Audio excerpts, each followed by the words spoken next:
Friends, இன்னைக்கு கோயிலுக்கு போயிட்டு ரிட்டன் வர வழியில் ஹைவேல இருக்க கேப்சி ரெஸ்டாரண்ட்டுக்கு தான் போயிருந்தோம். நான் முன்னாடியே அடிக்கடி சொல்லிட்டு இருப்பேன் ஹஸ்பண்ட்ட, இங்கே ஒரு நாள் போகணும்னு சொல்லிட்டு. இன்னைக்கு அதுக்கான சான்ஸ் கிடச்சிது, அதனால போயிருந்தோம். அங்கே பார்த்தீங்கன்னா காஃபி, அப்புறமா எனக்கு மில்க் ஷேக் தான் ஆர்டர் பண்ணியிருந்தோம். வரதுக்கு ரொம்ப லேட் ஆச்சு. அப்புறமா அங்கே வந்து நிறைய அனிமல்ஸ் எல்லாமே அங்கே இருந்தது மாதிரி இருந்துச்சு பேக் சைடில். அப்படியே சுற்றி பார்த்துட்டு வரலான்னு சொல்லிட்டு நானும் ஹஸ்பண்டும் கிளம்பிட்டோம். தூரத்துலேருந்து பார்க்கச்சில ஒரு எலிஃபண்ட் வந்து அப்படியே ஸ்டாண்ட் ஆகி நிற்கிறது மாதிரி தான் இருந்துச்சு. பக்கத்தில் வந்து பார்க்கச்சில அது வந்து ஒரு கார்ட்போர்டில் செஞ்சு வச்சுருந்தாங்க. ரொம்ப ரியலிஸ்டிக்காக இருந்துச்சு. பஞ்சவர்ண கிளி, அப்புறமா டிஃப்ரெண்ட்டாக ஏதோ கோழி மாதிரி ஒயிட் கலரில் கொஞ்சம் பெருசாக இருந்துச்சு. அதுவுமே நல்லா இருந்துச்சு. அப்படியே பார்த்துட்டு நெக்ஸ்ட்டு பார்த்தீங்கன்னா கேமல், ஒரு 3 கேமல் இருந்துச்சு. 2 ரொம்ப ஹைட்டாக இருந்துச்சு, 1 வந்து கொஞ்சம் குட்டியாக இருந்துச்சு. அப்படியே கொஞ்சம் ஃபோட்டோக்கு போஸ் கொடுக்குற மாதிரியே அப்படியே நின்றுட்டே இருந்துச்சு.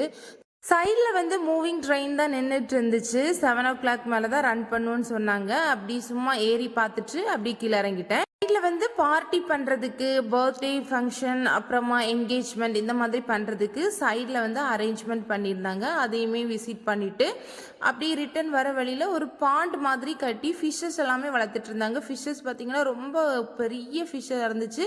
அப்புறமா கோல்டன் ஃபிஷ் இருந்துச்சு. அப்புறமா குட்டி குட்டியாக நிறைய ஃபிஷ் எல்லாமே இருந்துச்சு. ஃப்ளார்ஸ் எல்லாமே அங்கங்கே இருந்துச்சு. அது ரொம்ப சூப்பராக இருந்துச்சு. பாப்பாவுக்கு தான் ஃபிஷ்ஷை காமிச்சு கொடுத்து விளாண்டுட்டு இருந்தோம். அவள் ரொம்ப இன்ட்ரெஸ்டாக பார்த்துட்டு இருந்தா. ஒரு சைடில் பார்த்தீங்கன்னா ரொம்ப பெரிய ஃபிஷ், 3 ஃபிஷ் அந்த சைடு இருந்துச்சு. பாப்பாவுக்கு தான் அதை காமிச்சு கொடுத்து ஹஸ்பண்ட் விளாண்டுட்டு இருந்தாங்க. பெருசாக பிளாக் கலரில் பெரிய பெரிய ஃபிஷ்ஷாக இருந்துச்சு. எனக்கு அதோட நேம் தெரியலை. கண்டிப்பாக நேம் தெரிஞ்சால் கீழே கமெண்ட் பண்ணுங்கள். எனக்கு தெரிஞ்ச ஒரே fish gold fish. One day எப்படி மூவ் ஆச்சுன்னே தெரியல, பயங்கர எக்ஸ்பீரியன்ஸாக இருந்துச்சு. ரொம்ப நல்லா இருந்துச்சு. அப்புறமா ஃபிஷ்ஷஸ் எல்லாமே உள்ளுக்கு அக்வேரியம் செட்டப்பில் பண்ணி வச்சுருந்தாங்க. அந்த ஃபிஷ் வந்து இன்னும் கொஞ்சம் கிட்ட பார்க்குறது மாதிரி இருந்துச்சு. பாப்பாவுக்கு அது வந்து ரொம்ப புதுசாக பார்க்குறனால அதை வந்து அவள் தொட்டு தொட்டு பார்த்துட்டு விளாண்டுட்டு இருந்தா. அக்வேரியம்குள்ளே போட் மாதிரி செட்டப்பில் வுட்டில் தான் செஞ்சு வச்சுருந்தாங்க. அதில் வந்து உட்காந்து ஃபோட்டோ எடுக்கிறதுக்கு மாதிரி அந்த மாதிரி செட்டப் பண்ணி வச்சுருந்தாங்க. அங்கங்கே ஃபோட்டோ எடுக்கிற மாதிரியான செட்டப்பும் நிறைய இடத்துல பண்ணி வச்சுருந்தாங்க.